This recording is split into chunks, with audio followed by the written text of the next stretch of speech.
Bonjour, ici Francine pour les carnets de Francine. Je vous dis toujours que le hasard, ça n'existe pas. Moi, le hasard, c'est le nom que je donne à Dieu. Et par hasard, j'ai vu qu'en soirée, le film Les pouvoirs de la prière passait. Et je l'ai enregistré, puis j'ai décidé d'écouter. Et comment que ça se vit, ce film-là? C'est un couple que ça va pas tellement bien, il y a beaucoup de chicanes dans le couple. Mais par contre, il y a une dame qui, elle, a demandé au Seigneur de lui envoyer quelqu'un pour lui montrer comment on peut livrer une bataille puis trouver des solutions. Et par hasard, ces deux femmes-là se sont rencontrées.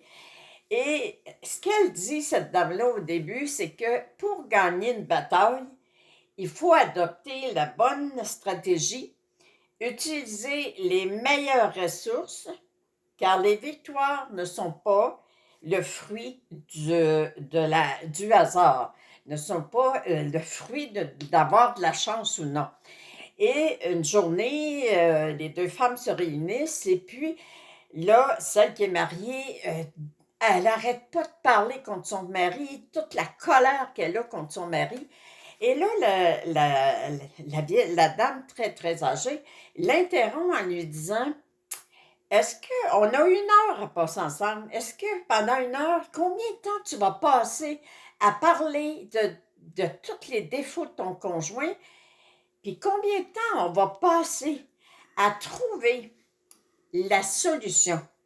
Tu sais, de demander au Seigneur la solution. Puis ça m'a fait vraiment réfléchir, que ce soit que vous soyez en conflit avec votre conjoint, avec des compagnons, une compagne de travail, si vous passez votre temps à dire au Seigneur, à tout le temps dire c'est effrayant, puis il est comme ça, puis je suis écœurée, puis je peux plus vivre ça, puis je suis tannée, puis je vous le dis tout le temps, vos pensées créent. Alors arrêtez de parler, arrêtez de faire et de croire que les gens sont vos ennemis. Il n'y a pas d'ennemis. La seule personne qui peut changer votre vie, c'est vous-même. Il n'y a pas personne sur Terre qui aime que quelqu'un d'autre veuille la changer.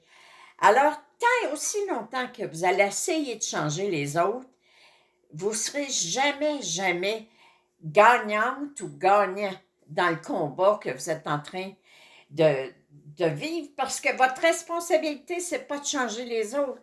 Votre responsabilité, c'est d'ouvrir votre cœur à l'amour.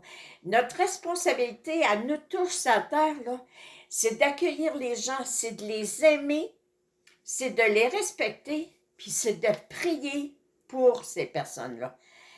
Alors souvent, moi, on me dit, mon dos, est-ce que tu pries tout le temps? Est-ce que tu et oui, je suis toujours en prière. Oui, oui, ça devient automatique pour moi de faire des ho'oponopono lorsque quelque chose me perturbe, lorsque j'ai une colère qui m'envahit face à une situation.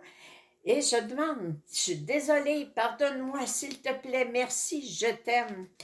Alors, c'est ça que je vous demande. Et là, cette femme-là a commencé à prier, mais pour son conjoint, à demander qu'il se découvre, à lui souhaiter de l'amour, à lui souhaiter du bonheur. Et elle finissait en disant: apprends-moi à l'aimer. Alors, si vous voulez vraiment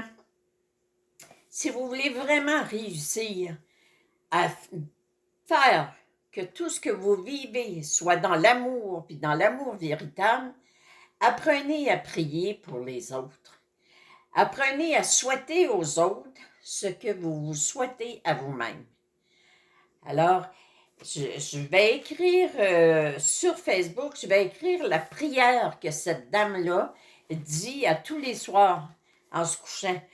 Et je vais l'écrire, puis vous pourrez vous aussi commencer à demander au Seigneur de faire naître des gens d'amour, des gens qui sont prêts à propager la foi sur la terre. Merci de croire, merci d'être là. Joyeuse Pâques, je vous aime.